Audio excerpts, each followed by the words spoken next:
See, I had ESG on here, and he the one who told me, because I ain't know this. He was like slabs and swangers and all that started in the Clark. That's what he told me. Yeah, yeah. See, Smitty and them and my brother and them, they started. I would remember when them boys was customizing bicycles, where they had reflectors all around the rim with the tassels hanging off the handlebars, with the mirror set, with the radio on the rack. So then when they got into cars, my brother and them and Smith and them was cool. So some weekend Smith would spend a night at my mom and them house over there with us. So we had 4 bunk beds. You know what I'm saying? So it's my oldest brother on one at the bottom on the right, my second to oldest brother at the bottom on the left. I'm at the top, and I got another little brother at the top. So when Smith comes spend the night, my little brother got to jump in the bed with me.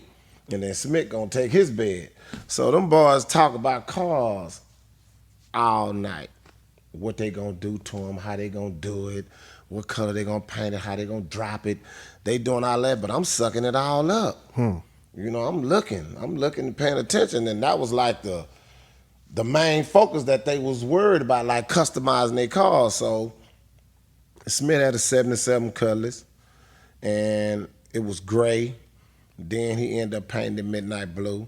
So he had some 30s involved. When he got elbows, he gave my oldest brother his elbows. His 30s.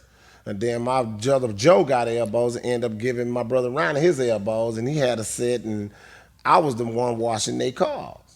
So this is what they ride. This 83s or 4s or what? How they ride? It was 83s. 4s were not yet.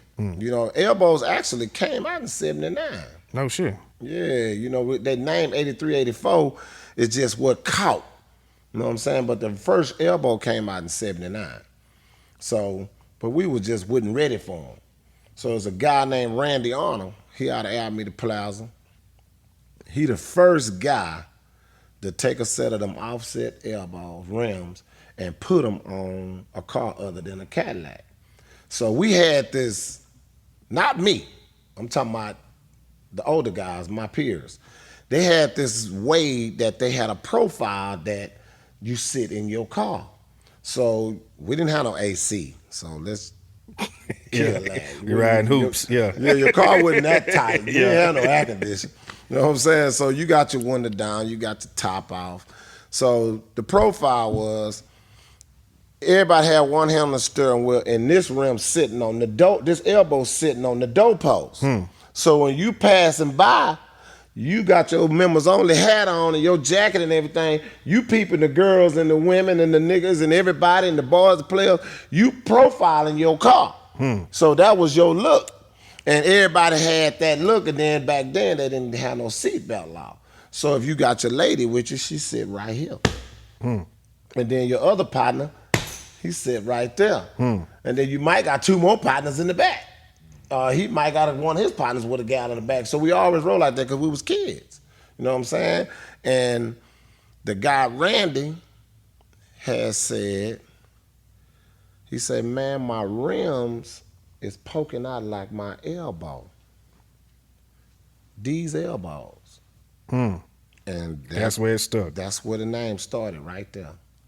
Man. And everybody started saying, man, we got to get us some elbows. We got to get them elbows. We got to have them elbows. Got to have them elbows. And that's where it started at. And then when Smith got it and took it to South Park, and man, them boys was getting. So Smith is the one, he brought that to South Park. He came from the Clark and brought it. He brought the slab to South Park. Yeah. Smith took it to South Park, and South Park was like 2 steps ahead of us on the paper because of the hustle at that time. It was wide open over there.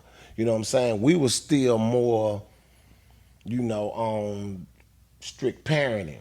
You know what I'm saying? I'm not disrespecting South Park like that. I'm saying I ain't say they ain't have strict parenting, but I'm saying that there was a little more structure in the Clark. Right, it was a little more structure. Like, hey, it's 10 o'clock. You need to have your ass in the hot. Donnie Houston.